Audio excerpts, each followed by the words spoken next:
तो चलिए शुरुआत करते हैं पहले क्वेश्चन से। पहला क्वेश्चन आपके स्क्रीन पर कह रहा है, पुस्तक poverty and un British rule in India किसने लिखी थी? तो पुस्तक poverty and un British rule in India किसने लिखा था फ्रेंड्स? तो ये सबको पता है, इसको लिखा था दादा भाई नेहरूजी ने। किसने लिखा था? दादा भाई नेहरूजी ने। यानी इस क्वेश्चन का जो विकल्प हो जाएगा फ्रेंड्स, विकल्प नंबर बी बिल्कुल सही हो जाएगा। ठीक है ना। अच्छा, अगर मैं डिटेल की बात करूँ तो याद रखिएगा, poverty and un British rule in India किसने लिखा था? दादा भाई नेहरूजी ने लिखा था। उसके अलावा दादा भाई नेहरूजी की अन्य पुस्तक है, दादा भाई नेहरूजी को grand old man of India के नाम से भी जाना जाता है।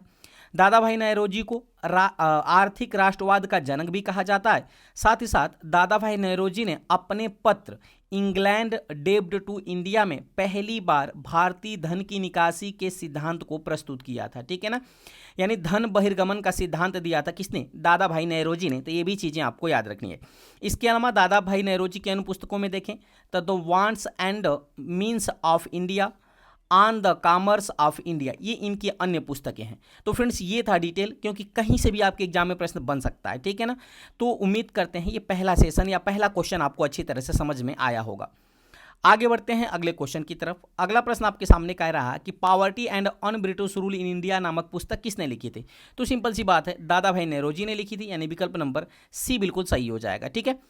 डिटेल की बात करते हैं तो दादा भाई नेहरूजी ने poverty and un British rule in India नामक पुस्तक लिखी थी, जो कि गुजराती भाषा में, याद रखिएगा, गुजराती भाषा में रस्त गुफ्तार साप्ताहिक पत्र को भी निकाला था। तो ये प्रश्न पूछा जाता है कि रस्त गुफ्तार पत्रिका किसने निकाली थी? तो वो निकाला था दादा भाई नेहरूजी ने। और किस भाषा में थी? तो एक गुजराती भाषा में थी। तो ये भी चीज़ें आपको याद रखनी पड़ेगी। ठीक है फ्रेंड्स। चलिए आगे बढ़ते हैं अगले प्रश्न की तरफ। अगला प्रश्न आपके सामने है कि मराठा और केसरी समाचार पत्र किसने प्रारंभ किए थे?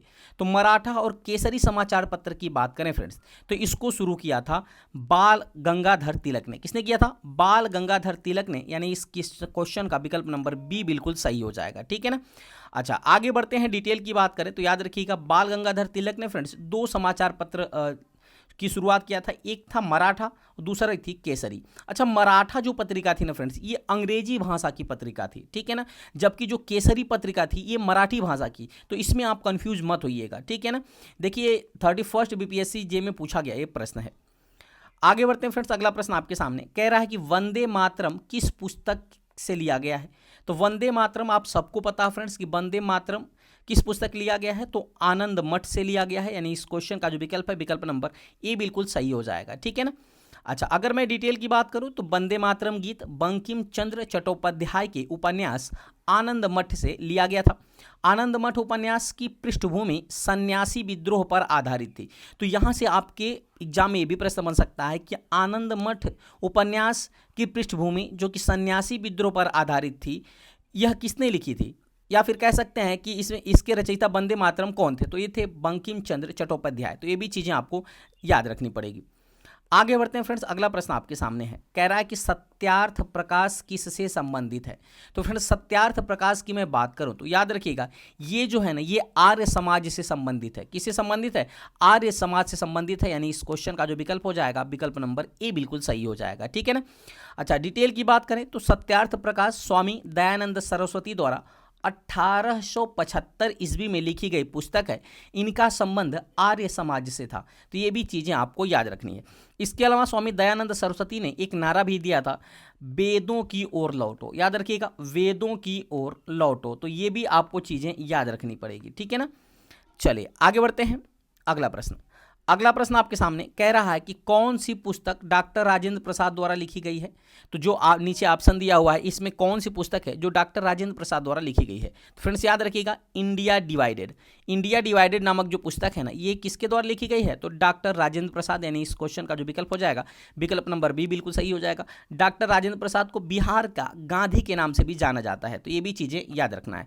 और ये पहले राष्ट्रपति हैं जिनका जन्म बिहार में हुआ था। तो ये भी प्रश्न आपको घुमा के एग्जाम में पूछे जाते हैं। डिटेल की बात करते हैं तो याद रखिएगा, इंडिया डिवाइडेड किसकी पुस्तक है? तो डॉक्टर राजेंद्र प्रसाद की। वहीं इंडिया विंस फ्रीडम बात करें तो ये किसकी पुस्तक थी? तो ये है फ्रेंड्स अबुल कलाम आज़ाद की। The discovery of India Jawaharlal Nehru. Discovery of India Meghnath Desai. देखिए, द डिस्कवरी ऑफ इंडिया पूछेगा तो जवाहरलाल नेहरू, और रीडिस्कवरी ऑफ इंडिया पूछेगा तो मेघनाथ देसाई। इसमें आपको कंफ्यूज नहीं होता है। जबकि हिंद स्वराज किसकी पुस्तक है? तो महात्मा गांधी की। तो ये भी चीज़ें आपको याद रखनी पड़ेगी। चलिए आगे बढ़ते हैं फ्रेंड्स अगले प्रश्न की तरफ। अगला प्रश्न आपके सामने कह रहा है कि पुस्तक इंडिया डिवाइडेड किसने लिखी थी। तो आपको तो दिक्कत नहीं होना चाहिए, डॉक्टर राजेंद्र प्रसाद के द्वारा लिखी गई थी, यानी विकल्प नंबर ए बिल्कुल सही हो जाएगा। डिटेल की बात करते हैं तो इंडिया डिवाइडेड लिखा था डॉक्टर राजेंद्र प्रसाद ने, जबकि डिवाइडेड एंड क्विट किसने लिखा था, तब पेंडेरल मून ने लिखा था। तो आप इसमें कंफ्यूज नहीं होना है कि डिवाइडेड एंड क्विट किसने लिखा था, तो पेंडेरल मून ने, जबकि इंडिया डिवाइडेड किसने लिखा था, तो डॉक्टर राजेंद्र प्रसाद ने।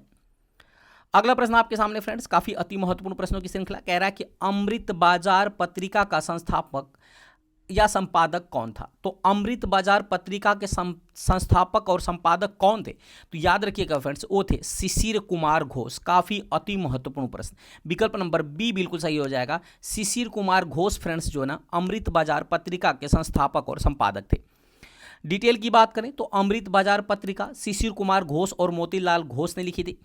अमृत बाजार पत्रिका अंग्रेजों के वर्नाक्यूलर प्रेस एक्ट जो कि 1878 से बचने के लिए एक हफ्ते के अंदर बंगाली भाषा में पूर्णतः अंग्रेजी भाषा में परिवर्तित कर दिया गया था। देखिए काफ़ी अति महत्वपूर्ण बात है ना। उसके अलावा हरीश चंद्र मुखर्जी ने हिंदू पेट्रियट लिखा था और सुरेंद्र नाथ बनर्जी ने द बंगाली पत्रिका जारी किया था। तो ये भी चीज़ें आपको याद रखनी पड़ेगी, ठीक है ना। चलिए आगे बढ़ते हैं फ्रेंड्स अगले प्रश्न की तरफ। अगला प्रश्न आपके सामने है, कह रहा है कि इनमें से किसने अपनी आत्मकथा में लिखा है कि गांधीवादी अपने मंत्री स्तरीय और संसदीय कार्य में विचलित नहीं होना चाहते थे और उस समय किसी भी राष्ट्रीय संघर्ष के विरोध में थे। तो ये चीज़ें आप किसने लिखा है, ये प्रश्न आपको पूछा जा रहा है। उन्होंने अपनी आत्मकथा में लिखा है। तो फ्रेंड्स इसका आंसर जो हो जाएगा ना वो हो जाएगा सुभाष चंद्र बोस, यानी विकल्प नंबर बी बिल्कुल सही हो जाएगा। सुभाष चंद्र बोस ने फ्रेंड्स अपनी आत्मकथा में लिखा था कि गांधीवादी अपने मंत्री स्तरीय और संसदीय कार्य में विचलित नहीं होना चाहते थे और उस समय किसी भी राष्ट्रीय संघर्ष का विरोध भी नहीं करना चाहते थे। तो ये लिखा था सुभाष चंद्र बोस ने। आगे बढ़ते हैं फ्रेंड्स, डिटेल की बात करते हैं तो सुभाष चंद्र बोस ने अपनी आत्मकथा एक भारतीय तीर्थयात्री, याद रखिएगा सुभाष चंद्र बोस की आत्मकथा का नाम क्या है, तो एक भारतीय तीर्थयात्री, जिसमें इन्होंने लिखा है कि गांधीवादी अपने मंत्री स्तरीय और संसदीय कार्य में विचलित नहीं होना चाहते थे और उस समय किसी भी राष्ट्रीय संघर्ष के विरोध में थे न थे, ये भी आपको याद रखना है। इसके अलावा सुभाष चंद्र बोस की काफ़ी महत्वपूर्ण पुस्तक है द इंडियन स्ट्रगल की बात करते हैं। सुभाष चंद्र बोस की काफ़ी अति महत्वपूर्ण जो है फ्रेंड्स बुक है जो कई बार आपके एग्जामों में पूछी गई है। अगला प्रश्न आपके सामने कह रहा है कि हिंदू मुस्लिम एकता एवं महात्मा गांधी के आदर्शों के प्रसार हेतु सितंबर 1921 में मदरलैंड समाचार पत्र किसने प्रकाशित किया था। तो पहली बात, मदरलैंड समाचार पत्र कब प्रकाशित हुआ था फ्रेंड्स, तो ये हुआ था 1921 में। अच्छा, ये किसके आदर्शों पर आधारित था या किसके आदर्शों को प्रकाशित करने के लिए या प्रसारित करने के लिए इसको प्रारंभ किया गया था, तो महात्मा गांधी के आदर्शों को प्रसारित करने के लिए प्रारंभ किया गया था। अच्छा, इसके संपादक कौन थे, यानी कि इस पत्रिका को प्रारंभ किसने किया था, तो फ्रेंड्स याद रखिएगा इसको प्रारंभ किया था मजहर उल हक ने। किसने किया था, मजहर उल हक ने, यानी इस क्वेश्चन का जो विकल्प है विकल्प नंबर बी बिल्कुल सही हो जाएगा, ठीक है ना। आगे बढ़ते हैं, डिटेल की बात करते हैं तो याद रखिएगा समाचार पत्र मदरलैंड का प्रकाशन मौलाना मजहर उल हक के द्वारा पटना के सदाकल आश्रम से सितंबर 1921 में किया गया था। गांधी जी ने इन्हें देशभूषण की उपाधि भी दिया था। तो ये भी चीज़ें आपको याद रखनी है, ठीक है। यानी मौलाना मजहर उल हक को देशभूषण की उपाधि किसने दिया था, तो महात्मा गांधी ने दिया था।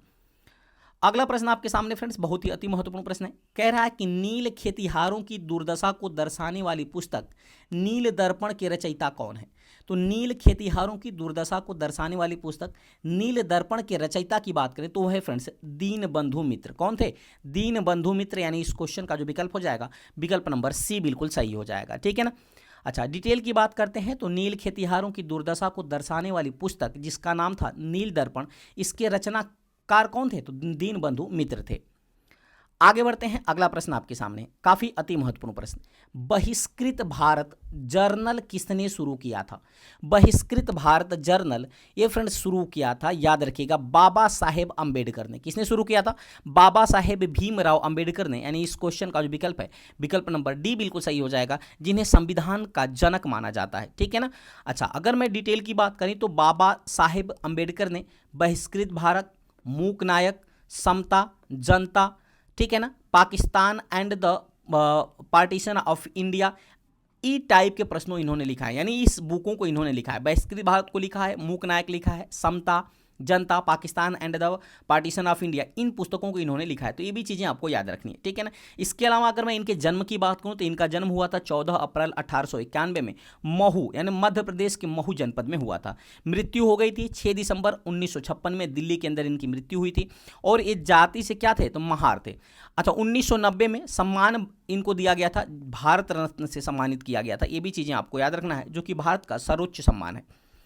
आगे बढ़ते हैं, अगला प्रश्न आपके सामने, अनहैप्पी इंडिया पुस्तक के लेखक कौन है। तो अनहैप्पी इंडिया पुस्तक के लेखक की मैं बात करूं तो फ्रेंड्स ये हैं A.O. ह्यूम। कौन, सॉरी, लाला लाजपत राय। कौन है, लाला लाजपत राय। यानी इस क्वेश्चन का जो विकल्प हो जाएगा, विकल्प नंबर सी बिल्कुल सही हो जाएगा, जो अनहैप्पी इंडिया के लेखक है, ठीक है। आगे बढ़ते हैं, डिटेल की बात करते हैं। तो याद रखिएगा, अनहैप्पी इंडिया पुस्तक के लेखक लाला लाजपत राय थे। लाला लाजपत राय पंजाब केसरी के नाम से इनको भी जाना जाता था। साथ ही साथ इन्होंने 1928 में साइमन कमीशन के विरोध करते हुए इन पे लाठीचार्ज कर दिया गया था और उस लाठीचार्ज में घायल हो गए, जबकि 17 नवंबर 1928 को इनकी मृत्यु हो गई थी। ये भी चीज़ें आपको याद रखनी है। अच्छा, साइमन कमीशन के दौरान साइमन कमीशन यानी साइमन गो बैक का नारा दिया गया था। साइमन गो बैक का नारा किसने दिया था, तो ये चीज़ें आपको बतानी है। साइमन गो बैक का नारा किसने दिया था, तो वो लिखा था यूसुफ मेहर अली ने। किसने लिखा था, तो यूसुफ मेहर अली ने। ये भी चीज़ें आपको याद रखनी है। अगला प्रश्न आपके सामने फ्रेंड्स, काफी अति महत्वपूर्ण प्रश्न, अबुल कलाम आजाद के द्वारा किस पत्रिका को संपादित किया गया था। तो याद रखिएगा, अबुल कलाम आजाद के द्वारा जो है फ्रेंड्स अल हिलाल नामक पत्रिका का संपादन किया गया था, जो कि आपके बीपीएससी TRE 2 में पूछा गया प्रश्न है हूबहू। विकल्प नंबर सी बिल्कुल इसका सही हो जाएगा, ठीक है ना। डिटेल की बात करते हैं तो अल हिलाल और अल बिलाग पत्रिका का संपादन किसने किया था, तो अबुल कलाम आजाद ने। ये दोनों ऑप्शन आपके एग्जाम में था और ऑप्शन आपका क्या सही था, तो वो सही था इनमें से एक से अधिक। ये भी चीज़ें आपको याद रखनी है। इसके अलावा जमींदार पत्रिका मौलाना जफर अली की पत्रिका है। कामरेड पत्रिका जो है ना फ्रेंड्स, मौलाना मोहम्मद अली जिन्ना की पत्रिका है। तो ये भी चीज़ें आपको याद रखनी पड़ेंगी। उम्मीद करते हैं फ्रेंड्स ये क्वेश्चन की श्रृंखला आपको अच्छी तरह से समझ में आ रही है। अगर फ्रेंड्स अभी तक आपने वीडियो को लाइक नहीं किया तो लाइक कर दीजिएगा और चैनल को सब्सक्राइब नहीं किया है तो सब्सक्राइब जरूर कर लीजिएगा। आगे बढ़ते हैं, अगला प्रश्न आपके सामने। प्रश्न कह रहा है कि निम्नलिखित में से कौन सा एक सुमेलित नहीं है। ये जो दिया गया है फ्रेंड्स नीचे पत्रिका और उसके लेखक या उसके संपादक, तो इनमें से कौन सा एक जो है फ्रेंड्स सुमेलित नहीं है। अच्छा, अगर मैं बात करूं फ्रेंड्स तो याद रखिएगा, सच्चिदानंद सिन्हा जो किससे संबंधित है, इंडियन पीपल से, ये बिल्कुल सही है। मोहम्मद अली का संबंध कामरेड से, यानी मोहम्मद अली जिन्ना का संबंध, इनकी पत्रिका है कामरेड। जबकि डॉक्टर राजेंद्र प्रसाद की बुक है इंडिया डिवाइडेड। अच्छा, जबकि SS डांगे है ना फ्रेंड्स, इनका संबंध नवयुग से नहीं है, यानी ये ऑप्शन गलत है, यानी ये मिलान सुमेलित नहीं है। जबकि विकल्प की बात करें तो विकल्प नंबर बी बिल्कुल क्या हो जाएगा, सही हो जाएगा। उम्मीद करते हैं फ्रेंड्स ये चीज़ें आपको अच्छी तरह से समझ में आ रही होंगी। अगर मैं डिटेल की बात करें तो सच्चिदानंद सिन्हा याद रखिएगा, इनकी पुस्तक कौन सी है, इंडियन पीपुल। मोहम्मद अली जिन्ना की है कामरेड जो कि अंग्रेजी में प्रकाशित हुई थी। Doctor Rajendra Prasad India divided. SA Dange की बात करें तो इनकी पुस्तक है द सोशलिस्ट जो कि अंग्रेजी में प्रकाशित हुई थी, ठीक है ना। जबकि नवयुग जो है ना ये मुजफ्फर अहमद की है। तो ये भी चीज़ें आपको याद रखनी है, ठीक है ना। चलिए आगे बढ़ते हैं अगले प्रश्न की तरफ। अगला प्रश्न आपके सामने है फ्रेंड्स, कह रहा है कि मराठा और केसरी समाचार पत्र किसने प्रारंभ किए थे। आप सबको पता है मराठा और केसरी समाचार पत्र को प्रारंभ किया था बाल गंगाधर तिलक ने। ये क्वेश्चन रिपीट हो गया है, विकल्प नंबर बी बिल्कुल सही हो जाएगा। अगला प्रश्न आपके सामने है, डिटेल की बात करते हैं तो मराठा जो कि अंग्रेजी में थी, केसरी जो कि मराठी में थी, ये समाचार पत्र का संपादन 1881 ईस्वी में बंबई में बाल गंगाधर तिलक ने प्रारंभ किया। प्रारंभ में केसरी के संपादक केलकर तथा मराठा के संपादक आगरकर थे। ये भी चीज़ें आपको याद रखनी है। आगे बढ़ते हैं, अगला प्रश्न आपके सामने कह रहा है कि भारत में प्रकाशित होने वाला पहला समाचार पत्र कौन था। तो फ्रेंड्स भारत में प्रकाशित होने वाला पहला समाचार पत्र था द बंगाल गजट। क्या था, द बंगाल गजट। यानी इस क्वेश्चन का जो विकल्प है, विकल्प नंबर ए बिल्कुल सही हो जाएगा। ये अंग्रेजी में प्रकाशित होने वाला पहला समाचार पत्र था। तो ये भी चीज़ें आपको याद रखनी पड़ेंगी। डिटेल की बात करें तो 1780 ईस्वी में जेम्स ऑगस्टस हिक्की ने प्रथम समाचार पत्र द बंगाल गजट को प्रकाशित किया था। तो ये भी प्रश्न पूछा जाएगा कि द बंगाल गजट के प्रकाशक कौन है या संपादक कौन है, तो जेम्स ऑगस्टस हिक्की। ये भी आपको चीज़ें याद रखनी पड़ेंगी। आगे बढ़ते हैं, अगला प्रश्न आपके सामने। प्रश्न कह रहा है कि मूक नायक समाचार पत्र से संबंधित हैं, यानी मूक नायक समाचार पत्र किसने संपादित किया था। तो याद रखिएगा फ्रेंड्स, इसका संपादन किया था BR अम्बेडकर ने। किसने किया था, VR अम्बेडकर ने। यानी इस क्वेश्चन का जो विकल्प है, विकल्प नंबर बी बिल्कुल सही हो जाएगा, ठीक है।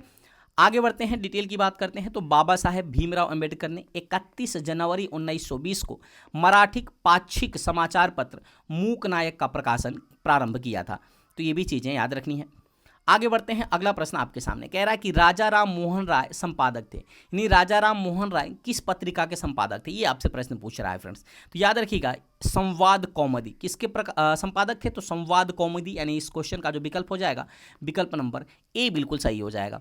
डिटेल की बात करें तो राजा राम मोहन राय भारतीय पत्रकारिता का अग्रदूत इनको माना जाता है। 1821 ईस्वी में बंगाली पत्रिका संवाद कौमुदी का इन्होंने प्रकाशन किया था। साथ ही साथ 1822 ईस्वी में इन्होंने मीरात उल अखबार नामक पत्रिका का भी अखबार निकाला था, या अखबार नामक पत्रिका का संपादन किया था। ये भी चीज़ें आपको याद रखनी है। आगे बढ़ते हैं, अगला प्रश्न आपके सामने है, कह रहा है कि इंडिया विंग्स फ्रीडम किसने लिखी थी। याद रखिएगा फ्रेंड्स, इंडिया विंग्स फ्रीडम की अगर मैं बात करूं तो फ्रेंड्स इसको लिखा था मौलाना अबुल कलाम आज़ाद ने। किसने लिखा था, मौलाना अबुल कलाम आज़ाद ने, यानी इस क्वेश्चन का जो विकल्प हो जाएगा विकल्प नंबर बी बिल्कुल सही हो जाएगा। ठीक फ्रेंड्स, उम्मीद करते हैं ये चीज़ें आपको अच्छी तरह से समझ में आ रही होंगी। अगला प्रश्न आपके सामने है कि बंगाली जो कोलकाता का एक प्रसिद्ध समाचार पत्र था किसने प्रारंभ किया था। तो कोलकाता का प्रसिद्ध समाचार पत्र कौन था उस समय, तो बंगाली था। अच्छा, इस प्रसिद्ध समाचार पत्र को किसने प्रारंभ किया था, तो फ्रेंड्स वो प्रारंभ किया था सुरेंद्रनाथ बनर्जी ने। सुरेंद्रनाथ बनर्जी ने शुरू किया था, यानी इस क्वेश्चन का जो विकल्प हो जाएगा विकल्प नंबर बी बिल्कुल सही हो जाएगा। ठीक है। अच्छा, डिटेल की बात करें तो बांग्ला भाषा में संपादित साप्ताहिक समाचार पत्र था बंगाली, जिसके संपादक थे सुरेंद्रनाथ बनर्जी। अगला प्रश्न आपके सामने है फ्रेंड्स, कह रहा है कि दो पत्रिकाओं नवजीवन तथा यंग इंडिया का संपादन किसने किया था। तो नवजीवन और यंग इंडिया का संपादन किया था फ्रेंड्स महात्मा गांधी ने। याद रखिएगा किसने किया था, महात्मा गांधी ने, यानी इस क्वेश्चन का जो विकल्प हो जाएगा विकल्प नंबर ए बिल्कुल सही हो जाएगा। हालांकि न्यू इंडिया, याद रखिएगा न्यू इंडिया और कॉमनवेल्थ पत्रिका का संपादन किसने किया था, तो एनी बेसेंट ने किया था। यंग इंडिया का किसने किया था, महात्मा गांधी ने, और न्यू इंडिया का किया था एनी बेसेंट ने। तो ये भी चीज़ें आपको याद रखनी है। डिटेल की बात करें तो नवजीवन जो कि गुजराती में लिखी गई थी, और यंग इंडिया जो कि इंग्लिश में संपादित होती थी, इसका संपादन किसने किया था, तो महात्मा गांधी ने किया था। अगला प्रश्न आपके सामने है फ्रेंड्स, कह रहा है कि रविंद्रनाथ टैगोर को किसके लिए नोबेल पुरस्कार प्राप्त हुआ था। तो रविंद्रनाथ टैगोर को याद रखिएगा गीतांजलि, इनका उपन्यास गीतांजलि के लिए नोबेल पुरस्कार दिया जाएगा। हिंदी का नोबेल पुरस्कार दिया गया था, साहित्य का नोबेल पुरस्कार दिया गया था, यानी विकल्प नंबर सी बिल्कुल इसका सही हो जाएगा। ठीक है। डिटेल की बात करते हैं तो गुरुदेव रविंद्रनाथ टैगोर को 1913 ईस्वी में गीतांजलि के लिए साहित्य का नोबेल पुरस्कार प्रदान किया गया था। साहित्य का नोबेल पुरस्कार जीतने वाले प्रथम भारतीय ही नहीं बल्कि ये प्रथम एशियाई व्यक्ति भी बने थे उस समय। कौन, तो गुरु रविंद्रनाथ टैगोर ने। अच्छा, रविंद्रनाथ टैगोर ने फ्रेंड्स इन्होंने जनगण मन लिखा है ना, भारत का जो जनगण मन अधिनायक जय है जो राष्ट्रगान है, ये इन्होंने लिखा है। साथ ही साथ यहाँ पे याद रखिएगा बांग्लादेश का भी इन्होंने राष्ट्रगान लिखा है, अमार सोनार बंगला। अगला प्रश्न आपके सामने है, कह रहा है कि संवाद कौमुदी समाचार पत्र किस भाषा में प्रकाशित होता था। तो संवाद कौमुदी जो समाचार पत्र था फ्रेंड्स, ये किस भाषा में प्रकाशित होता था, तो याद रखिएगा ये होता था बांग्ला भाषा में। किस में होता था, बांग्ला भाषा में, यानी इस क्वेश्चन का जो विकल्प है विकल्प नंबर ए बिल्कुल सही हो जाएगा। ठीक है ना। डिटेल की बात करें तो राजा राम मोहन राय द्वारा प्रकाशित बांग्ला भाषा में संवाद कौमुदी का प्रकाशन होता था, जबकि फारसी भाषा में मीरात उल अखबार का प्रकाशन किया जाता था राजा राम मोहन राय के द्वारा। ठीक है ना। आगे बढ़ते हैं फ्रेंड्स, अगला प्रश्न आपके सामने। अगला प्रश्न है कि आनंद मठ का लेखक कौन था। आनंद मठ के लेखक आप सबको पता है फ्रेंड्स बंकिम चंद्र चटर्जी, यानी इस क्वेश्चन का जो विकल्प है विकल्प नंबर सी बिल्कुल सही हो जाएगा। आनंद मठ उपन्यास के लेखक है बंकिम चंद्र चटर्जी, जहां से फ्रेंड्स वंदे मातरम पंक्ति लिया गया है। तो ये भी चीज़ें आपको याद रखनी है। डिटेल की बात करें तो याद रखिएगा बंकिम चंद्र चटर्जी द्वारा 1882 ईस्वी में रचित आनंद मठ बांग्ला भाषा का एक राजनीतिक उपन्यास था। भारत का राष्ट्रीय गीत जो कि वंदे मातरम है इसी उपन्यास से लिया गया है। अगला प्रश्न आपके सामने फ्रेंड्स कह रहा है कि निम्न में से कौन सा एक राष्ट्रवादी समाचार पत्र नहीं था। राष्ट्रवादी समाचार पत्र जो नीचे दिए गए ऑप्शन है इनमें से कौन सा नहीं था फ्रेंड्स, तो याद रखिएगा जो द टाइम्स ऑफ इंडिया ये राष्ट्रवादी समाचार पत्र नहीं था, यानी विकल्प नंबर डी बिल्कुल सही हो जाएगा। इसके अलावा द हिंदू, बंगाली और द मराठी ये जो पत्रिकाएं थी ये जो है राष्ट्रवादी समाचार पत्र था। डिटेल की बात करते हैं तो टाइम्स ऑफ इंडिया एक राष्ट्रवादी समाचार पत्र नहीं था। इसको ब्रिटिश राज के दौरान 3 नवंबर 1838 को बम्बई टाइम्स और जर्नल ऑफ कॉमर्स के रूप में स्थापित किया गया था, जबकि 1861 में इसका नाम टाइम्स ऑफ इंडिया कर दिया गया। तो ये भी चीज़ें आपको याद रखना है। अगला प्रश्न आपके सामने है फ्रेंड्स, कह रहा है कि स्वामी सहजानंद सरस्वती ने एक पत्रिका का प्रकाशन किया था जिसका नाम क्या है। याद रखिएगा, स्वामी सहजानंद सरस्वती जो कि किसान के नेता थे, इन्होंने एक पत्रिका लिखी है और उस पत्रिका का नाम पूछ रहा है क्या है फ्रेंड्स। तो उस पत्रिका का नाम था हुंकार। याद रखिएगा, हुंकार नामक पत्रिका का संपादन करते थे कौन? स्वामी सहजानंद सरस्वती। विकल्प नंबर बी बिल्कुल सही हो जाएगा। डिटेल की बात करें तो स्वामी सहजानंद सरस्वती हुंकार नामक पत्रिका का प्रकाशन करते थे, जिनको किसान आंदोलन का जनक भी कहा जाता था। 1929 में बिहार किसान सभा की इन्होंने स्थापना की थी और 936 को लखनऊ में, यानी 1936 को, याद रखिएगा 1936 को लखनऊ में अखिल भारतीय किसान सभा की स्थापना भी किया था। प्रथम अखिल भारतीय किसान सभा की अध्यक्षता भी इन्होंने ही किया था, स्वामी सहजानंद सरस्वती ने। तो ये भी चीज़ें आपको याद रखनी है, ठीक है ना। आगे बढ़ते हैं फ्रेंड्स अगले प्रश्न की तरफ। अगला प्रश्न आपके सामने कह रहा है कि नाउ और नेवर, नाउ और नेवर पंपलेट किसने लिखा था।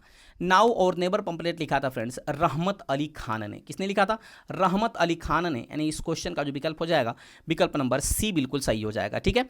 अच्छा, अगर डिटेल की बात करूं तो नाउ और नेवर पैम्पलेट कैम्ब्रिज विश्वविद्यालय के छात्र थे चौधरी रहमत अली, जिन्होंने 1933 ईस्वी में इसको लिखा था। साथ ही साथ इसी पैम्पलेट में पाकिस्तान शब्द का जिक्र भी पहली बार किया गया था। तो काफ़ी अति महत्वपूर्ण जानकारी आपके लिए कि पाकिस्तान शब्द का सर्वप्रथम जिक्र किस पैम्पलेट में किया गया था। तो नाउ और नेबर पैम्पलेट में किया गया था, जिनको जो कि कैम्ब्रिज विश्वविद्यालय के छात्र थे चौधरी रहमत अली ने 1933 में लिखा था। आगे बढ़ते हैं फ्रेंड्स, अगला प्रश्न आपके सामने कह रहा है कि क्रांतिकारी गतिविधियों के साथ कौन सी पत्रिका जुड़ी हुई नहीं हुई थी। क्रांतिकारी गतिविधियों के साथ कौन सी पत्रिका जुड़ी हुई नहीं थी। तो फ्रेंड्स याद रखिएगा कौन सी पत्रिका नहीं जुड़ी हुई थी। तो ये थी friends young India. Young India यानी इस क्वेश्चन का जो विकल्प है, विकल्प नंबर डी बिल्कुल सही हो जाएगा। यंग इंडिया किसकी पत्रिका थी? ये महात्मा गांधी की पत्रिका थी। तो ये भी चीज़ें आपको याद रखना है, ठीक है ना। चलिए आगे बढ़ते हैं, डिटेल की बात करते हैं। तो यंग इंडिया जो कि महात्मा गांधी ने संपादित किया था इसको, यह अहिंसक आंदोलन का समर्थन करती थी, ठीक ना। जबकि संध्या, युगांतर और गदर पत्रिकाएं एक क्रांतिकारी गतिविधियों में संलग्न थी, ठीक है ना। जबकि यंग इंडिया कौन थी फ्रेंड्स? ये अहिंसक आंदोलन का समर्थन करती थी। ये भी चीज़ें आपको याद रखना है। हो सकता है आपके एग्जाम में प्रश्न पूछ ले कि महात्मा गांधी की कौन सी पत्रिका है जो कि अहिंसक आंदोलन का समर्थन करती थी। तो वो थी यंग इंडिया। तो ऐसे भी घुमा के प्रश्न आपके एग्जाम में पूछा जा सकता है। आगे बढ़ते हैं, अगला प्रश्न आपके सामने कह रहा है कि निम्न अखबारों में से कौन सा मुख्यतः उदारवादियों की नीतियों का प्रचारक था। उदारवादी दल के जो नेताएं थे उनकी प्रचारक कौन था इसमें से? तो याद रखिएगा फ्रेंड्स वो था लीडर। क्या था फ्रेंड्स? लीडर। यानी इस क्वेश्चन का जो विकल्प है, विकल्प नंबर बी बिल्कुल सही हो जाएगा, ठीक है ना। डिटेल की बात करें तो जो लीडर था यह पंडित मदन मोहन मालवीय द्वारा प्रकाशित समाचार पत्र था, ठीक है ना, जो कि उदारवादी नीतियों का एक प्रचारक के रूप में कार्य कर रहा था। न्यू इंडिया एवं कॉमनवेल्थ पत्रिका की बात करें तो ये एनी बेसेंट द्वारा लिखित या संपादित समाचार पत्र था, ठीक है ना। आगे बढ़ते हैं, अगला प्रश्न आपके सामने। प्रश्न कह रहा है कि अमेरिका में फ्री हिंदुस्तान अखबार किसने शुरू किया था। तो अमेरिका के अंदर फ्री हिंदुस्तान अखबार जो है फ्रेंड्स ये शुरू किया था तारकनाथ दास ने। किसने किया था? तारकनाथ दास ने। यानी इस क्वेश्चन का जो विकल्प हो जाएगा, विकल्प नंबर डी बिल्कुल सही हो जाएगा, ठीक है फ्रेंड्स। अभी तक फ्रेंड्स आपने वीडियो को लाइक नहीं किया है तो लाइक कर लीजिएगा, चैनल को अभी आप सब्सक्राइब नहीं किया है तो सब्सक्राइब कर लीजिएगा, ठीक है। चलिए शुरुआत करते हैं अगले प्रश्न की तरफ। डिटेल की बात करें तो तारकनाथ दास ने वैंकूवर में फ्री हिंदुस्तान अंग्रेजी मासिक अखबार पत्र शुरू किया था। अगला प्रश्न आपके सामने बहुत ही अति महत्वपूर्ण प्रश्न है कि अल हिलाल नामक अखबार की स्थापना किसने किया था। तो फ्रेंड्स याद रखिएगा अल हिलाल नामक जो अखबार है ना, इसकी स्थापना किसने किया था फ्रेंड्स। तो याद रखिएगा इसकी स्थापना किया था जो है अबुल कलाम आज़ाद ने। यानी इस क्वेश्चन का विकल्प नंबर डी बिल्कुल सही हो जाएगा। ये भी रिपीटेड प्रश्न है। डिटेल की बात करें तो अल हिलाल नामक समाचार पत्र का प्रकाशन अबुल कलाम आज़ाद के द्वारा 1912 में कोलकाता में प्रारंभ किया गया था, ठीक है। आगे बढ़ते हैं, अगला प्रश्न आपके सामने है फ्रेंड्स। कह रहा है कि पुस्तक हिंद स्वराज निम्नलिखित में से किसके द्वारा लिखी गई थी। तो हिंद स्वराज पुस्तक की अगर मैं बात करूं फ्रेंड्स तो याद रखिएगा ये लिखी गई थी महात्मा गांधी के द्वारा। किसके द्वारा? महात्मा गांधी के द्वारा। यानी इस क्वेश्चन का जो विकल्प है, विकल्प नंबर ए बिल्कुल सही हो जाएगा। डिटेल की बात करते हैं तो गांधी जी ने 1909 में अपनी इंग्लैंड से दक्षिण अफ्रीका की यात्रा के समय पानी के जहाज पर हिंद स्वराज यानी जो गुजराती भाषा में लिखा था इन्होंने इसको लिखी थी। ये भी चीज़ें आपको याद रखनी है। कब लिखा था? तो ये दक्षिण अफ्रीका से वापस आ रहे थे, ठीक है ना। तो दक्षिण अफ्रीका, इंग्लैंड से दक्षिण अफ्रीका जा रहे थे, उसी समय इन्होंने पानी की जहाज पर इन्होंने इसको लिखा था। जो किस भाषा में लिखा था? तो गुजराती भाषा में। अगला प्रश्न है कि 1809 में फारसी में गिफ्ट टू मोनोथिस्ट किसने लिखा था। याद रखिएगा पहली बात कि गिफ्ट टू मोनोथिस्ट जो है 21 भाषा में लिखी गई थी, तो फारसी में लिखी गई थी। किस सन में लिखी गई थी, तो 1809 में लिखी गई थी। अच्छा, इसको लिखा किसने था, तो फ्रेंड्स इसको लिखा था राम मोहन राय ने। किसने लिखा था, राम मोहन राय ने। यानी इस क्वेश्चन का जो विकल्प है, विकल्प नंबर सी बिल्कुल सही हो जाएगा। डिटेल की बात करें तो गिफ्ट टू मोनोथिस्ट एक फारसी में लिखित पुस्तक जो कि 1809 में लिखी गई थी, और इसको लिखा था राजा राम मोहन राय ने। आगे बढ़ते हैं, अगला प्रश्न आपके सामने कह रहा है कि दक्षिण अफ्रीका में प्रवास के दौरान महात्मा गांधी ने कौन सी पत्रिका का प्रकाशन किया था। देखिए काफ़ी अति महत्वपूर्ण प्रश्न है ना, ये काफ़ी बार आपके एग्जाम में बीपीएससी टीआरई में पूछा गया प्रश्न है कि दक्षिण अफ्रीका में प्रवास के दौरान महात्मा गांधी ने, फ्रेंड्स याद रखिएगा, इंडियन ओपिनियन नामक पत्रिका लिखा था। यानी इस क्वेश्चन का जो विकल्प है, विकल्प नंबर बी बिल्कुल सही हो जाएगा। ठीक है, आगे बढ़ते हैं, डिटेल की बात करते हैं। तो दक्षिण अफ्रीका में प्रवास के दौरान 1904 में महात्मा गांधी द्वारा शुरू किया गया इंडियन ओपिनियन एक समाचार पत्र था।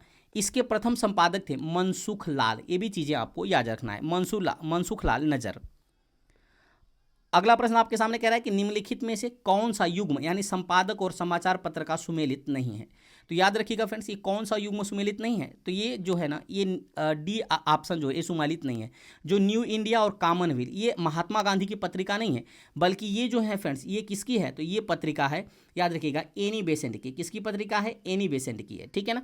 अच्छा, इसके अलावा राजा राम मोहन राय की पत्रिका है संवाद कौमुदी, ईश्वरचंद्र विद्यासागर की है सोम प्रकाश, मोतीलाल घोष की है अमृत बाजार। ठीक है ना, ये भी चीज़ें आपको याद रखनी है। और सर्वेंट्स ऑफ इंडिया जो सोसाइटी है ना, ये गोपाल कृष्ण गोखले की है। बाकी सारे ऑप्शन सही हैं, जबकि ये सुमेलित नहीं है, विकल्प नंबर डी इसका बिल्कुल सही हो जाएगा।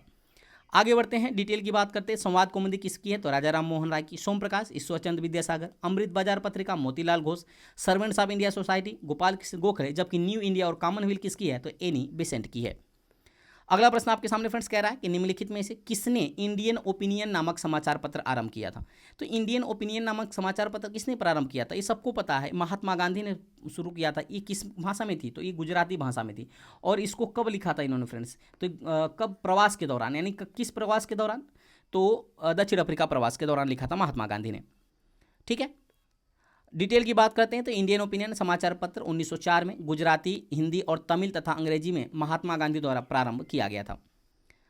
अगला प्रश्न है कि समाचार पत्र रस्त गुफ्तार, काफी अच्छा क्वेश्चन है। समाचार पत्र रस्त गुफ्तार, सच बताने वाला जिसका अर्थ होता है, का संबंध निम्नलिखित में से किस धर्म के सुधारों से था। काफी अति महत्वपूर्ण, रस्त गुफ्तार ये किसने लिखा था, एक चीज। दूसरी चीज, यह किस धर्म के सुधारों से संबंधित था, तो फ्रेंड्स याद रखिएगा ये था पारसी धर्म से संबंधित। किससे था, पारसी धर्म से। यानी इस क्वेश्चन का जो विकल्प है, विकल्प नंबर डी बिल्कुल सही हो जाएगा। ठीक है ना। अच्छा, डिटेल की बात करें तो रस्त गुफ्तार लिखा किसने था, तो दादा भाई नेहरू ने। और ये पहले पारसी, याद रखिएगा, पहले पारसी अध्यक्ष थे कांग्रेस के। ठीक है ना। गैर मुस्लिम अध्यक्ष पूछ लिया जाए या गैर हिंदू अध्यक्ष पूछेगा तो दादा भाई नेहरू जी, जिन्होंने कांग्रेस की अध्यक्षता की थी। ठीक है ना। दूसरे 1886 के अधिवेशन की इन्होंने अध्यक्षता की थी। और ये कैसे अध्यक्ष थे, तो पारसी अध्यक्ष थे, जिन्होंने राष्ट्र गुफ्तार बॉम्बे में 1854 में इसका प्रकाशन शुरू किया था। ठीक है ना। और किससे संबंधित थी, तो पारसी धर्म से संबंधित थी। अगला प्रश्न आपके सामने कह रहा है कि poverty and on British rule in India किसने लिखी थी, तो poverty and on British rule in India लिखा था फ्रेंड्स, याद रखिएगा, दादा भाई नेहरू जी ने। यानी इस क्वेश्चन का जो विकल्प है, विकल्प नंबर बी बिल्कुल सही हो जाएगा। ठीक है फ्रेंड्स, उम्मीद करते हैं ये प्रश्न आपको अच्छी तरह समझ में आया होगा। 1901 ईस्वी में प्रकाशित poverty and on British rule in India दादा भाई नेहरू जी द्वारा लिखित पुस्तक है। अगला प्रश्न है कि नेशनल हेराल्ड समाचार पत्र किसने प्रारंभ किया था। काफी अति महत्वपूर्ण प्रश्न। तो नेशनल हेराल्ड नामक जो समाचार पत्र है फ्रेंड्स, इसका शुरुआत किया था जवाहरलाल नेहरू ने। किसने किया था, जवाहरलाल नेहरू ने। यानी इस क्वेश्चन का जो विकल्प है, विकल्प नंबर बी बिल्कुल सही हो जाएगा। ठीक है फ्रेंड्स, चलिए आगे बढ़ते हैं। डिटेल की बात करें तो नेशनल हेराल्ड समाचार पत्र जवाहरलाल नेहरू ने शुरू किया था। और किस सन में शुरू किया था, 1938 ईस्वी में। और यह अंग्रेजी भाषा में शुरू किया गया था। तो ये भी चीजें आपको याद रखनी है। उम्मीद करते हैं फ्रेंड्स ये छोटा सा टॉपिक आपको अच्छी समझ में आएगा। अगर वीडियो की क्वालिटी कंटेंट अच्छा लगे तो चैनल को लाइक करिएगा, शेयर करिएगा और सब्सक्राइब करते हुए बेल आइकन दबाना मत भूलिएगा, ताकि जो भी मैं वीडियो अपलोड करूं उसका नोटिफिकेशन आपके पास पहुंच सके। ठीक है फ्रेंड्स, तो चलिए मिलते हैं ऐसे ही मजेदार टॉपिक के साथ। देखिए चूंकि वीडियो लंबा हो जाता इसलिए मैंने इसमें केवल 41 प्रश्नों को कवर किया था। अब अगले पार्ट में मैं आपको, अगर वीडियो आपको अच्छा लगा तो जरूर बताइएगा, मैं अगले पार्ट को लेकर के मैं उपस्थित होऊंगा। ठीक है, तो चलिए मिलते हैं फ्रेंड्स ऐसे ही मजेदार टॉपिक के साथ अगले वीडियो में। तब तक के लिए बहुत बहुत धन्यवाद। Thanks for watching. Bihar related चाहे करंट अफेयर्स हो, चाहे बिहार रिलेटेड जीके हो, उसको आपको अगर देखना है तो आप हमारे प्लेलिस्ट को भी विजिट कर सकते हैं। बहुत बहुत धन्यवाद।